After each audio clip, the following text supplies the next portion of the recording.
Tuache harambee pamoja.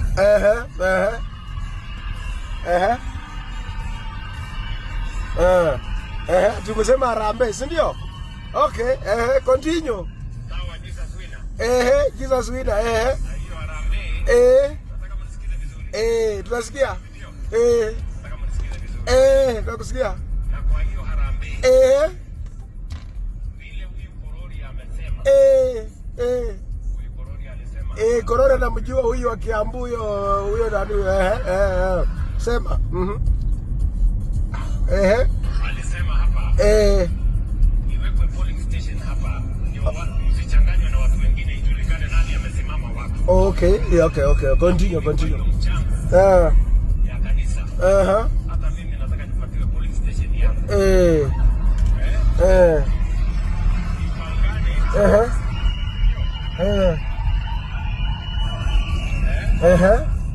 Niende nipangane na marafiki zangu.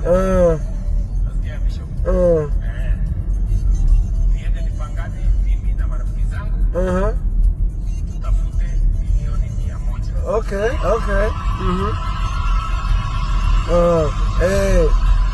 Ni sawa, ulichaguliwa kujenga milioni 100 ya kanisa. Endelea, continue.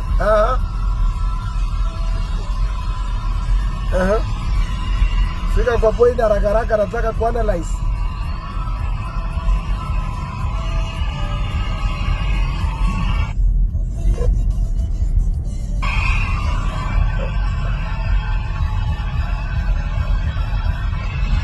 Simshangilia haraka, nataka kusema.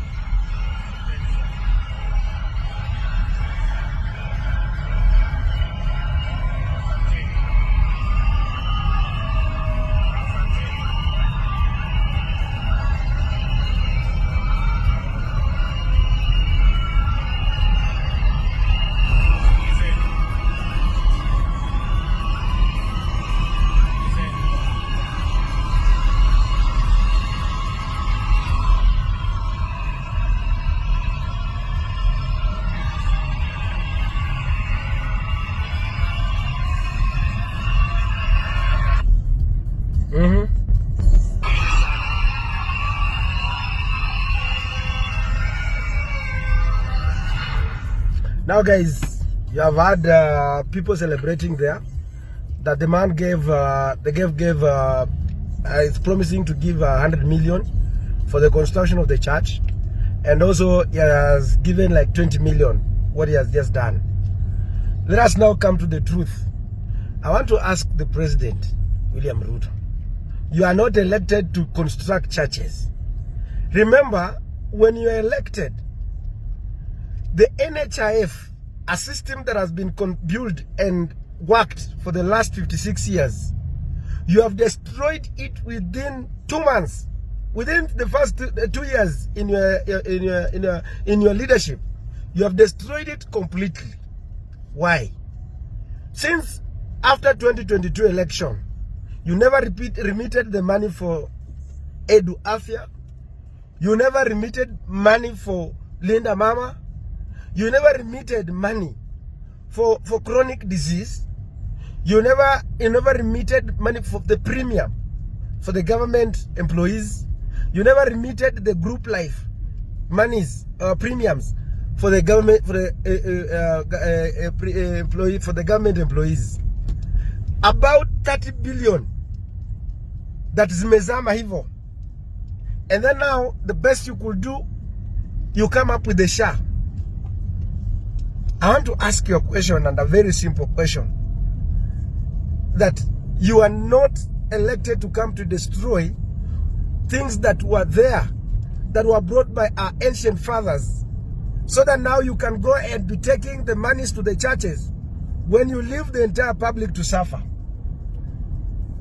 My question is, sisi tuko katika sahi, we are remaining with the last quarter to the financial year. Exchequer has not released the money, even we have not started the money for 2024, 2025. We only have 6 months, 3 months today, because Exchequer has not released money. Now, we have come up with what you call the SHA. The SHA. And the SHA thing has brought what you call the, primary health care, that is the level 2 and level 3, to be exactly relying 100% from the exchequer's money. And then you come and say that for the chronic disease, again, that is chronic disease, cancer and whatever, that is level 4 and whatever, again to rely on exchequer. And you know exactly that the exchequer doesn't have the monies always. They take all the time. So were you elected to come and subject Kenyans into problems or to solve the problems of Kenyans? And SHA is a scam. It's not going to work. As you give out money there in the churches, as you get celebrated, but those people are lying to you when they are suffering. Rais, tunakuomba. Ulikuwa unalia na Biblia, unaombea Mungu akikwambia wewe ya kwamba na ukalia machozi that ile frustration mtoto wa maskini atapata. Right now you are lying to them with money ya sadaka. Can you have mercy to Kenyans and sort out issues? Leave alone even the education system. Unapatiana pale 20 million and yet the 30 billion peke yake. Apana. If that is the way, you are going home and Kenyans will take you home. Asante sana wa Kenya kwa kunisikiza. Let me listen to some politics. ODM is a party with identity. Hey. ODM is a party with an identity. Identity of conmanship. With a manifesto. Which manifesto? And with a direction. Which direction? So I ask all members of ODM. I ask all members of ODM. We must never lose our identity as a progressive. You lost it when you sold yourself to Kenya Kwanza. ODM is a strong party. It's a useless party, not strong. Party has an ideology. There's no ideology with the ODM. Haina itikadi yoyote. Hakuna mwelekeo ODM iko nayo. Vile Sifuna amesema hapa. We are the strongest party in Kenya today. Which strongest party? And ODM. Hata wafadhali hata Wiper is biggest with msimamo. Vile imechukua mstari wa mbele. ODM haiwezi kumezwa. Imeshamezwa kitambo. Ilimezwa sikiza. Orengo sikiza. ODM ilimezwa kitambo.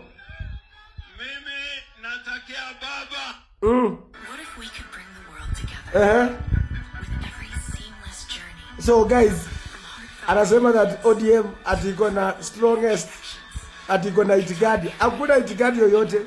The moment they allowed themselves to be sold to Kenya Kwanza, that is the point. ODM lost its identity. It's no longer the identity, but it is a scam. Now see, all the governors are there. Let us listen, then we analyze him. ODM. Kakamega ODM. You see, let us talk about this guy here. What Orengo has said. He has said that ODM is a party with identity. ODM has no identity at all. ODM, the moment they supported their Adani,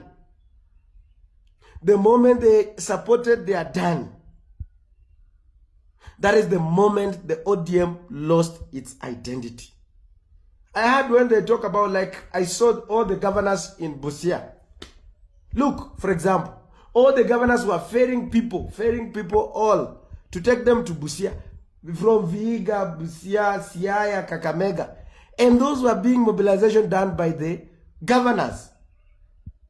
Na hii pesa ambayo anasema devolution, ndio devolution ambayo ndio ikuja kwa magavana, ndio akule. That is the purpose. The worst governors that are performing, and I cannot fear to tell, it is ODM governors. They're not looking at the performance. They're nowhere because there's to take money to the owner of the party.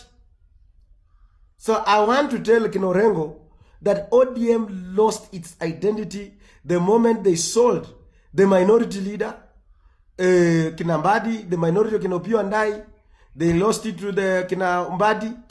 Who was the chief whip? They lost it when they gave it to kina Paranya, kina Joho. What are they talking about? That it's a party that has an identity.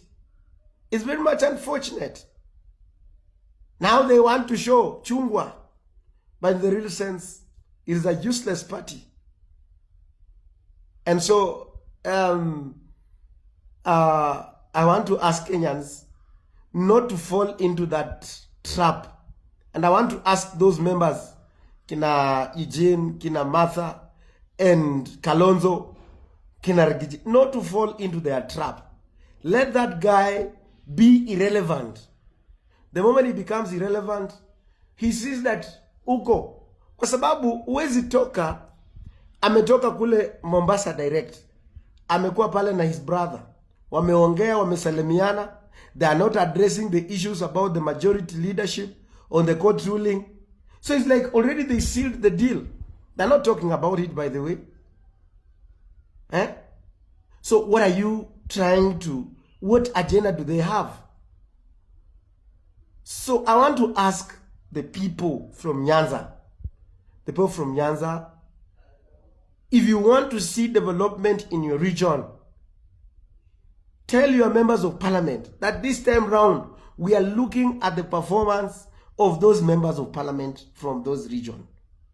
Not to look at who shouts more and heckles more about Raila and he talks more about Raila and all that. Or else you'll continue being in captivity. You'll never see development in your regions. And that is how Nyanza will remain behind. So guys, follow ODM at your own peril. Even me, I've said to myself that governor mwenye atasimama kwa ODM will not get my support. That's obvious. We must have a conversation. Mara hii lazima tuangalie watu wetu tunawapeleka namna gani. Thank you so much, guys.